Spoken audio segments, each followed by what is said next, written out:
How are you? Nice to see you. Thank you.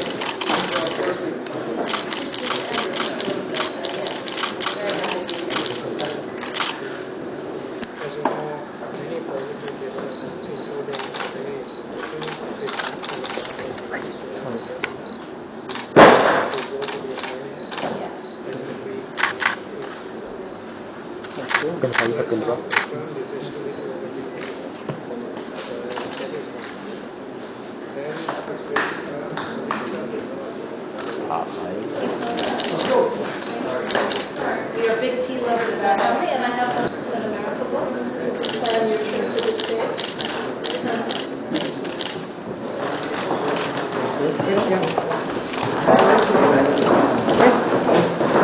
Just keeping everything painted.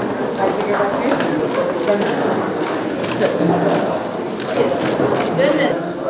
When we needed your assistance. One example was the tsunami crisis. When we needed your assistance. One example was the tsunami. You were very vigorous in your efforts to come to our assistance and bring us a great deal. And more recently, the COVID-19 situation. I'm not a big believer in these Zoom meetings, as you know, constitute for person-to-person contact. And it was at a cabinet meeting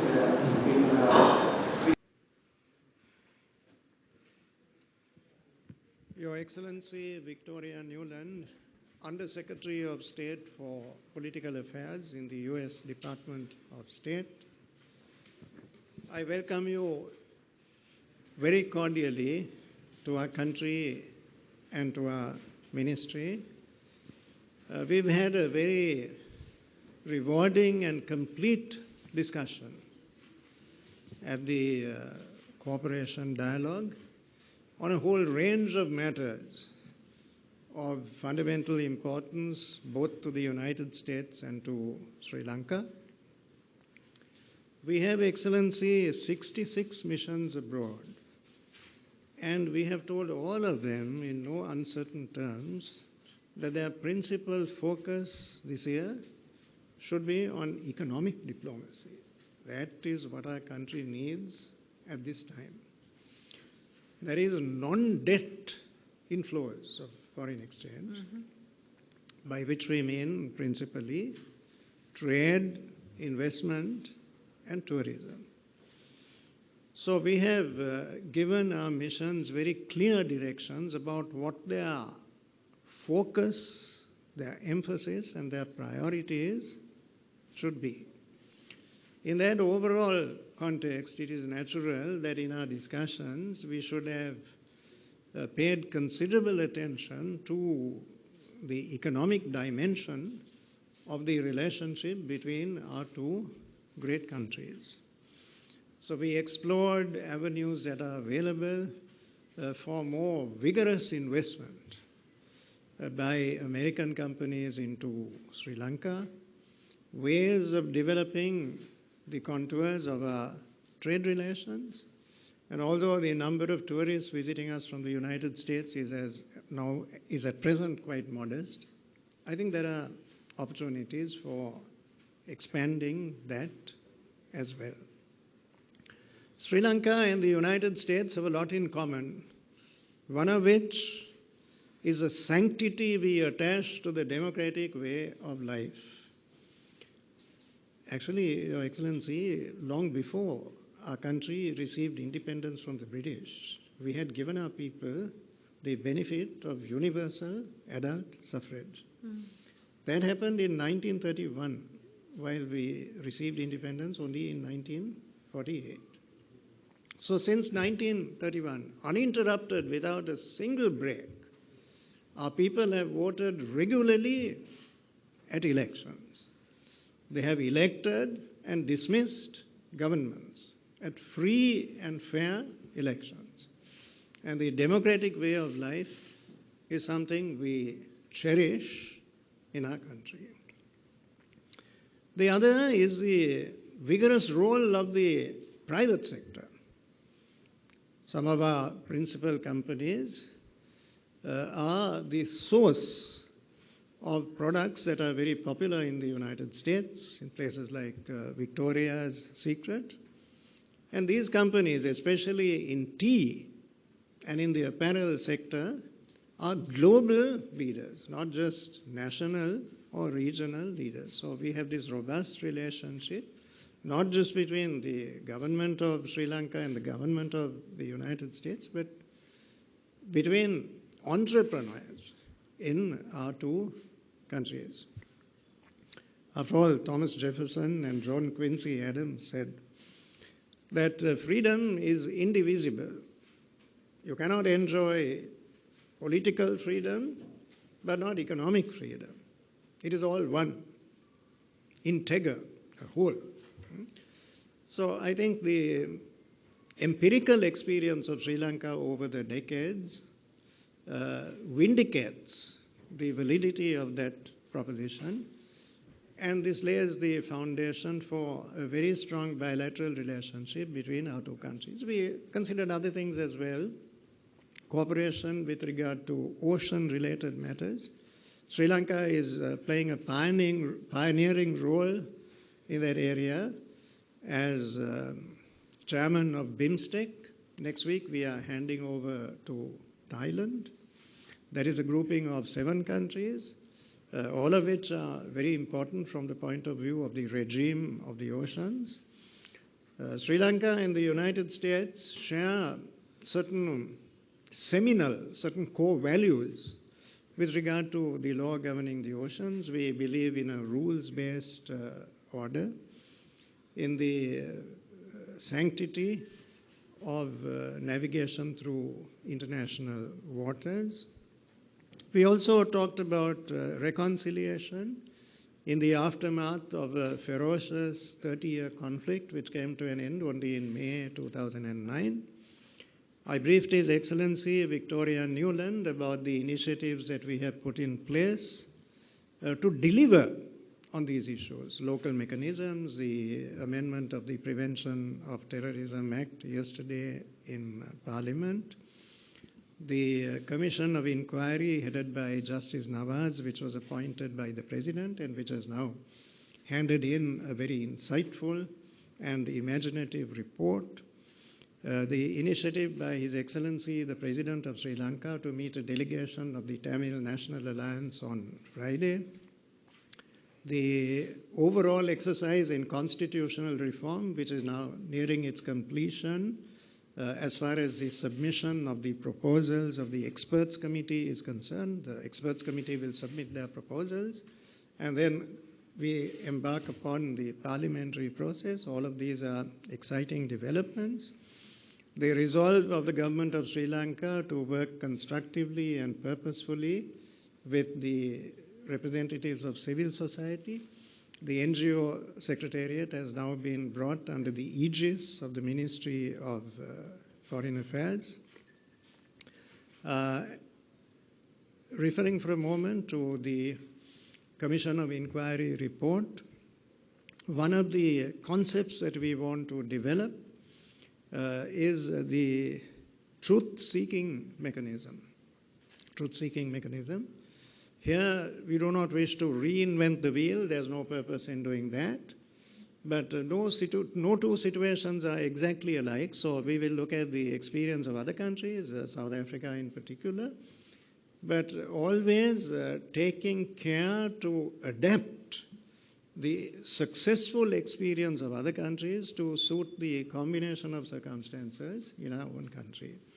And the assistance of the United States of America is most welcome in this endeavor, which I would regard as a matter of priority in the context of circumstances in our own country today. So we are very happy indeed that Her Excellency Ambassador Victoria Nuland is visiting us. It is her first visit to our country, although she has a remoter connection. Her father was here some years ago. But we hope that during this all too brief visit, she has been initiated into some aspects of Sri Lankan life, and this will enthuse and embolden her to contemplate a more relaxed and a longer visit, to savor for herself the warmth and the hospitality of our people, the vibrancy of our culture, our scenic beauty. All this is there for her. And I would urge Her Excellency to take back to Washington pleasant memories of her interactions with us, and we look forward in the not too distant future to welcoming her again to our shores. Thank you very much. I now would invite Her Excellency to share a few remarks with the... Thank you, Foreign Minister Peiris, for this extraordinary hospitality that we've had today. You are right. It's all too short a visit. I ask you to tell my boss that next time I get to stay longer and we get to visit your beautiful beaches as well. We are very, very pleased to be able to renew our annual partnership dialogue in person after the long gap imposed by COVID. Of course, our partnership with Sri Lanka has been strong for 70 plus years, including through the difficult COVID period where we were pleased to be a supplier of vaccines and equipment. But we come at a particularly difficult and pivotal moment for Sri Lanka, and you are a vital partner of the United States at a key crossroads in the Indo-Pacific, and we are eager to support you at this critical moment. We share a commitment to a free and open Indo-Pacific, and as the Foreign Minister said, to a rules-based democratic international order. And today we had a very rich and varied conversation, as the Foreign Minister said, about our shared aspirations for the strongest, most democratic, most prosperous, most just Sri Lanka in partnership with the United States. In that context, we commend the first steps taken in recent weeks and days towards national healing here, towards human rights, towards justice, particularly the amendments passed yesterday to the Prevention of Terror Act and the release of some prisoners. There is more to do, as you know better than anyone, and we look forward to working with you as you continue that vital work. As the Foreign Minister said, the President's decision to meet on Friday with the Tamil National Alliance is a very important step and one that we welcome. The notion of setting up a truth-seeking mechanism, as other countries with difficult histories have done, particularly taking advantage of the South African experience, is a very good step, and we look forward to supporting that process. We also underscored the importance of the non-governmental sector, journalists, civil society, ending surveillance, ending detention, ending harassment. We'll be pleased to meet with representatives of civil society later today and to hear that the Foreign Minister is also going to meet with those representatives and hear some of their concerns. We're also encouraging provincial council elections and a broadening of the democratic space. But overall, I want to particularly commend the Foreign Minister and his partnership with the Justice Minister in moving forward on all of these issues of national healing and justice. As you take those steps, it will open even more space for our partnership, particularly in the security arena, which is already strong in the maritime domain and the aviation domain. As you know, we have 2 U.S. cutters which are now in service in the Sri Lankan Navy, and we have another one on the way, which is being outfitted now, and your sailors and seamen will sail it here in coming weeks. And as the Foreign Minister said, our economic relationship is absolutely vital. It is already strong throughout the COVID period. Our trade actually grew, which is quite stunning, particularly because Sri Lanka was able to take its strong base in apparel and contribute to the global need for protective equipment, and we commend you for that. What's absolutely crucial, though, is the courageous step by the government to reach out to the International Monetary Fund for help now with your debt overhang, with your fiscal and monetary needs. And as you roll up your sleeves and do the hard work to strengthen and heal the economy here, the United States will be your partner, and we will strengthen the capacity in our embassy to work with you at this vital moment. We also want to grow our economic and trade base. We do well in the apparel sector, as you've said. We want to do more in IT. We want to do more in green energy. Our Development Finance Corporation is working with medium and small business, especially women-owned businesses, to give them more opportunity. And of course, we are strong partners on the environment, and we are very proud to be Sri Lanka's partner in protecting our oceans and commend your leadership there, particularly as we look at the mangrove plant as one of the greatest soakers of carbon dioxide, and to see what more we can do there, and on the plastics front. So overall, a very important set of consultations at a vital moment for you, but it's also a vital moment for the planet.